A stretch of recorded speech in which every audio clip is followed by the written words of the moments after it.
ನಮಸ್ತೆ ಪ್ರಿಯ ವೀಕ್ಷಕರೇ, ಎಲ್ಲರಿಗೂ ಕೂಡ ನಮ್ಮ ಚಾನಲ್ಗೆ ಸ್ವಾಗತ. ವೀಕ್ಷಕರೇ, ರೇಷನ್ ಕಾರ್ಡ್ ಹಾಕಲು ಅರ್ಜಿನ ಆರಂಭ ಮಾಡಿದ್ದಾರೆ. ಯಾವಾಗ ದಿನಾಂಕನ ಬಿಡುಗಡೆ ಮಾಡಿದರೆ ಅರ್ಜಿನ ಹೇಗೆ ಸಲ್ಲಿಸಬೇಕು ಅನ್ನೋ ಸಂಪೂರ್ಣ ಮಾಹಿತಿನ ಹೇಳ್ತಾ ಇದ್ದೀವಿ, ಬನ್ನಿ. ಕರ್ನಾಟಕದಲ್ಲಿ ಹಲವು ಜನರು APL ಮತ್ತು BPL ರೇಷನ್ ಕಾರ್ಡನ್ನು ಮಾಡಿಸಲು ವರ್ಷಾನುಗಟ್ಟಲೆ ಕಾಯ್ತಾ ಇದ್ದಾರೆ.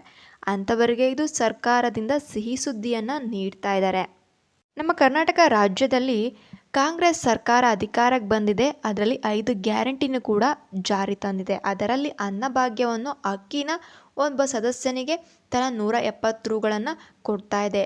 ಪ್ರತಿ ಕುಟುಂಬದ ರೇಷನ್ ಕಾರ್ಡ್ ಇರೋರಿಗೆ 2000 ರೂಗಳನ್ನು ಕೂಡ ಕೊಡ್ತಾ ಇದೆ. ಇದಕ್ಕೋಸ್ಕರ ನಮಗೆ ಏನು ಬೇಕು? BPL ಕಾರ್ಡ್ ಬೇಕು. BPL ಕಾರ್ಡ್ ಮಾಡಿಸೋದಕ್ಕೆ ಇವಾಗ ಅರ್ಜಿನ ಆಹ್ವಾನ ಮಾಡ್ತಾ ಇದ್ದಾರೆ. ಈ ಒಂದು ಆಹಾರ ಇಲಾಖೆಗೆ ಮುಖ್ಯಸ್ಥರಾದಂಥ ಸಚಿವರಾದಂಥ ಮುನಿಯಪ್ಪನವರು ನಮಗೆ ತಿಳಿಸಿದ್ದಾರೆ. ಈಗಾಗಲೇ ರೇಷನ್ ಕಾರ್ಡ್ ಅರ್ಜಿ ಹಾಕದವರಿಗೆ ಇದೇ ತಿಂಗಳು ಅಂದರೆ ಜೂನ್ ತಿಂಗಳ ಒಳಗಡೆ ನಾವು ಹೊಸ ಕಾರ್ಡ್ಗಳನ್ನು ವಿತರಣೆ ಮಾಡ್ತೀವಿ. ಅರ್ಜಿಗೆ ಆಹ್ವಾನವನ್ನು ನೀಡ್ತೀವಿ. ಯಾರ್ಯಾರು ಅರ್ಜಿಗಳನ್ನು ಹಾಕಬೇಕು ಅಂತ ಇದ್ದೀರೋ ಜೂನ್ ತಿಂಗಳಲ್ಲಿ ನೀವು ಅರ್ಜಿಗಳನ್ನು ಆಹ್ವಾನ ಮಾಡಬಹುದು. ತುರ್ತು ಪರಿಸ್ಥಿತಿಗಾಗಿ 700 ಹೊಸ BPL ರೇಷನ್ ಕಾರ್ಡ್ಗಳನ್ನು ವಿತರಣೆ ಮಾಡ್ತಾ ಇದ್ದಾರೆ. ಎಮರ್ಜೆನ್ಸಿ ಅಂತ 700 ಕಾರ್ಡ್ಗಳನ್ನು ಹೊಸ BPL ಕಾರ್ಡ್ಗಳನ್ನು ವಿತರಣೆ ಮಾಡ್ತಾ ಇದ್ದಾರೆ ವೀಕ್ಷಕರೇ.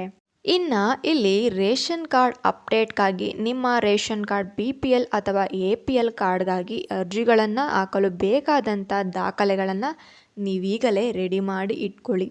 ಜೂನ್ ತಿಂಗಳಲ್ಲಿ ಯಾವಾಗಲಾದರೂ ಬೇಕಾದರೂ ಅರ್ಜಿಯನ್ನು ಕರಿಬಹುದು.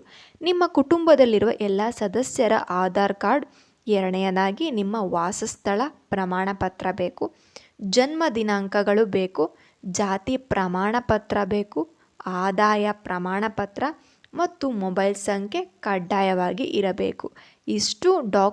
ಇಷ್ಟು ನೀವು ದಾಖಲೆಗಳನ್ನು ರೆಡಿ ಮಾಡಿ ಇಟ್ಕೊಂಡಿರಬೇಕು ವೀಕ್ಷಕರೇ. ಇನ್ನು ಹೊಸ APL ಮತ್ತು BPL ರೇಷನ್ ಕಾರ್ಡ್ಗೆ ಅರ್ಜಿ ಸಲ್ಲಿಸುವವರು ತಮ್ಮ ಹತ್ತಿರದಂತಹ ಒಂದು ಯಾವುದಾದರೂ ಗ್ರಾಮ 1 ಅಥವಾ ಸೈಬರ್ ಸೆಂಟರ್ಗೆ ಹೋಗಿ ನಿಮ್ಮ ದಾಖಲೆಗಳನ್ನು ಕೊಟ್ಟರೆ ಅವರು ಅರ್ಜಿಯನ್ನು ಹಾಕ್ತಾರೆ. ಆಮೇಲೆ ನಿಮಗೆ ಮೊಬೈಲಿಗೆ ಮೆಸೇಜ್ ಕೂಡ ಬರುತ್ತೆ ವೀಕ್ಷಕರೇ.